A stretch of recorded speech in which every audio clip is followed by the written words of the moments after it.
Svetlana here from Sweden. Have you been counting Australia's Olympic medals this week? Oh, so much gold.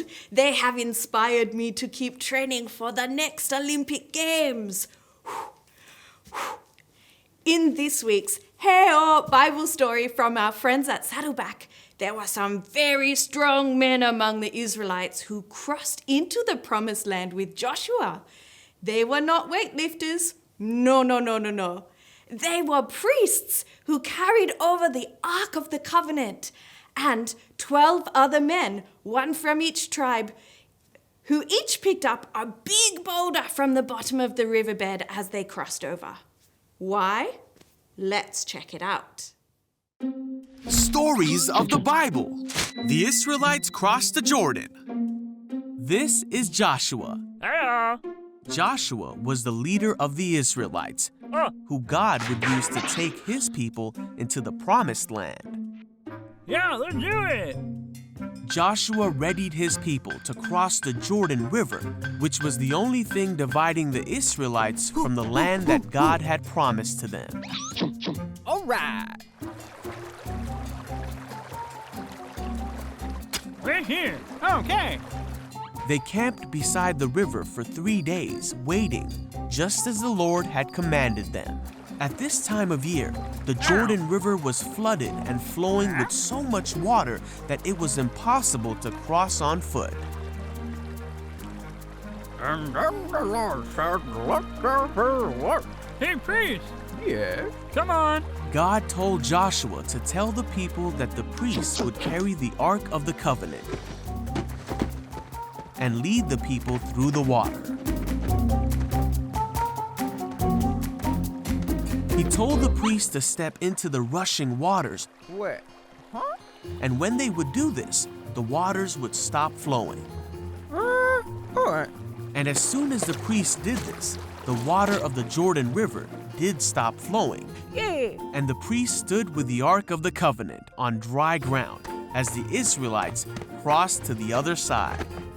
All right. God told Joshua to send 12 men from the 12 tribes of Israel Go get it. to take 12 stones from the place that the priests were standing. When all this had been finished as God commanded, Joshua called the priests from the Jordan. We're good. Come on. As their feet left the Jordan River, the waters came back into place, just as they had been. Wow. Yeah. They brought their stones to their camp and set them as a memorial, so future generations might remember the story of how God brought his people through the Jordan River on dry ground. Wow!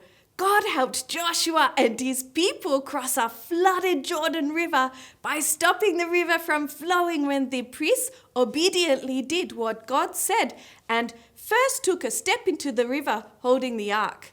So brave!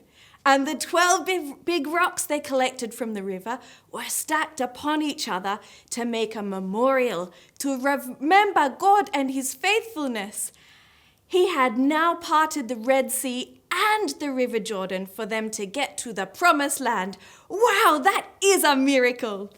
And it is worth remembering because it helps us to remember that our God is still a God of miracles.